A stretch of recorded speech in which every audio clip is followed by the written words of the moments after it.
కాశ్మీర్ నుంచి కన్యాకుమారి వరకు SC ST BC minority అగ్రవర్ణ పేదల అభ్యున్నతి కోసం పనిచేసే పార్టీ నాయకుడు లోక్ జనశక్తి పార్టీ అధినేత చిరాగ్ పాశ్వాన్ అని పార్టీ రాష్ట్ర ఉపాధ్యక్షులు చింతా వెంకటేశ్వర్లు తెలియజేశారు.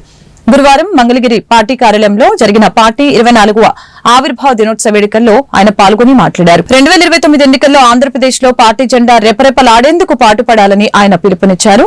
తొలుత రామ్ విలాస్ పాశ్వాన్ చిత్రపటానికి పలువురు నాయకులు పూలమాలలు వేసి ఘనంగా నివాళులర్పించారు. అనంతరం పార్టీ ఆవిర్భావ దినోత్సవం సందర్భంగా రాష్ట్ర ఉపాధ్యక్షులు చింతా వెంకటేశ్వర్లు కేకును కోసి శుభాకాంక్షలు తెలిపారు.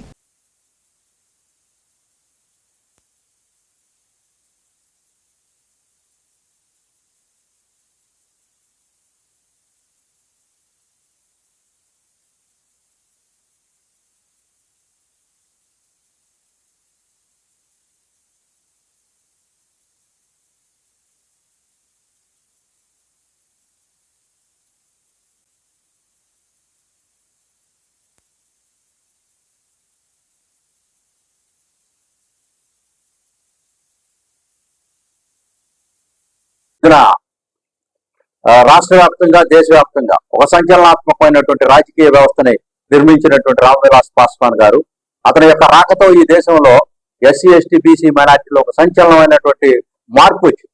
అన్నగారు 82లో ఒక సంచలనానికి దారితీస్తే ఆ తర్వాత దాని కొనసాగింపుగా ఎస్సీ ఎస్టీ బీసీ మైనార్టీల కోసం మండల్ కమిషన్ కానీ ఎస్సీ ఎస్టీ సంబంధించినటువంటి అట్రాసిటీ యాక్ట్ కి సంబంధించినటువంటి అంశాలు కానీ అన్ని కూలంకుషంగా చర్చించి భారతదేశంలో శరవేగంగా అడుగులు ముందుకేసి ఒక చారిత్రాత్మకమైనటువంటి ఘట్టాన్ని నిర్మించినటువంటి పాశ్వాన్ గారు భారతదేశంలోనే ఒక పెద్ద ప్రధానమంత్రి అయ్యేటువంటి స్థాయికి మించినటువంటి వ్యక్తిగా ఆవిష్కృతం అవటం.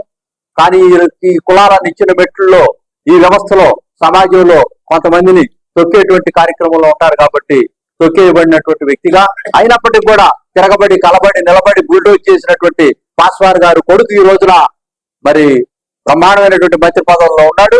ఆ యొక్క లెగసీని కొనసాగిస్తూ మరి ఇక్కడ ఉన్నటువంటి చింత పార్టీ ఆవిర్భావం నుంచి కూడా ఉంటూ కార్యక్రమాలు చేస్తూ ఒక దళితుడయుండి కూడా అగ్రవర్ణాలతో పోటీ పడాలనేటువంటి తత్వంతో అంబేద్కర్ గారు చెప్పినటువంటి మాటకి అనుగుణంగా రాజ్యాధికారమే అంతిమ లక్ష్యం, ఎస్సీ ఎస్టీ బీసీ మైనార్టీలు నేను ఓటు హక్కును కల్పిస్తున్నాను, దాన్ని మీరు సద్వినియోగం చేసుకొని చెప్పినటువంటి నేపథ్యంలో అతను కుల సంఘాలకు వెళ్లకుండా కేవలం 24వ సంవత్సరంలో మనం అంతా అడుగుపెట్టాం కనుక ఈ యొక్క శుభదినాన్ని భారతదేశం మొత్తంగా కూడా జరుపుకోవడం జరుగుతుంది.